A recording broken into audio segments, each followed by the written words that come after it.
نحمده ونصلي ونصلي على رسوله الكريم اما بعد فاعوذ باللہ من الشیطان الرجیم بسم اللہ الرحمن الرحیم۔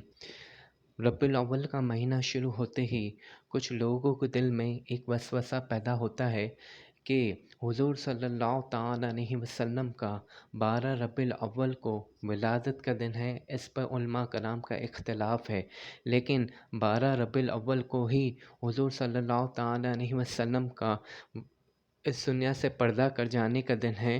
اس پر علماء کا اختلاف نہیں۔ تو اس دن خوشی کس طریقے سے منائی جائے جبکہ یہ تو غم کا دن ہے؟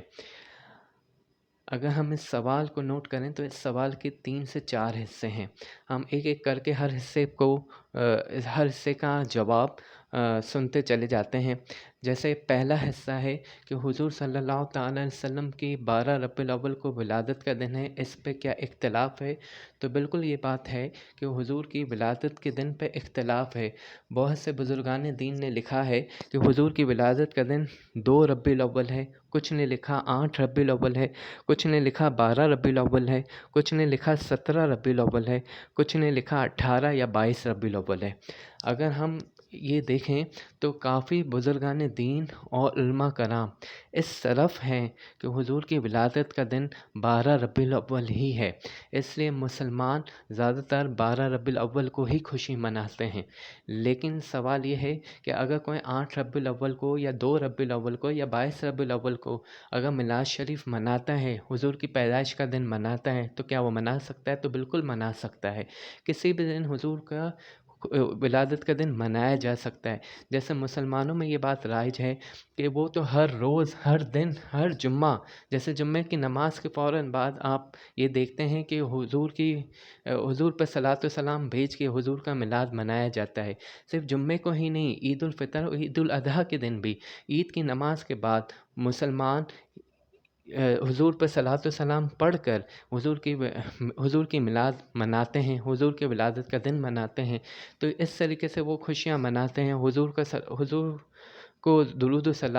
کی طرف درود و سلام بھیجتے ہیں۔ تو یہ بالکل کیا جا سکتا ہے۔ اب اسی سوال کا دوسرا حصہ ہے کہ حضور صلی اللہ تعالیٰ علیہ وسلم کا 12 ربیع الاول وفات کا دن ہے، پردہ کر جانے کا دن ہے، تو اس پر بھی اختلاف ہے۔ بہت سے بزرگان دین نے یہ لکھا ہے کہ جس سال حضور صلی اللہ تعالیٰ علیہ وسلم نے اس دنیا سے پردہ فرمایا، اس سال 10 ربیع الاول وہ جمعے کے دن تھی، تو 12 ربیع الاول کسی بھی طریقے سے پیر کو نہیں ہو سکتی۔ تو حضور صلی اللہ تعالیٰ علیہ وسلم کے پردہ کر جانے کا دن وہ 13 ربیع الاول ہے۔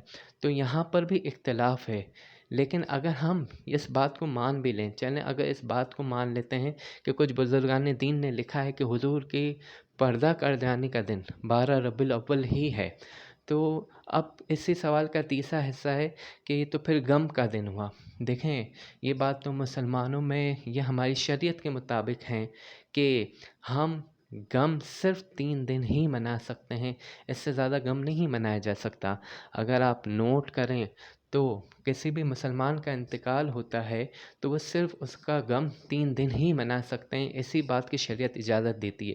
ہاں، اس کی زوجہ جو ہے وہ 4 ماہ 10 دن اس کا غم منائے گی، لیکن اس کے علاوہ کسی کو بھی اجازت نہیں کہ اس سے زیادہ غم منا سکے۔ لیکن حضور صلی اللہ تعالیٰ علیہ وسلم کا غم کیا اس سے زیادہ منایا جا سکتا ہے؟ تو ہرگز نہیں منایا جا سکتا۔ جیسے قرآن مجید کی سورہ آل عمران کی ایک آیت کا مفہوم ہے کہ شہید مرتے نہیں بلکہ زندہ ہوتے ہیں، ان کو رزق دیا جاتا ہے۔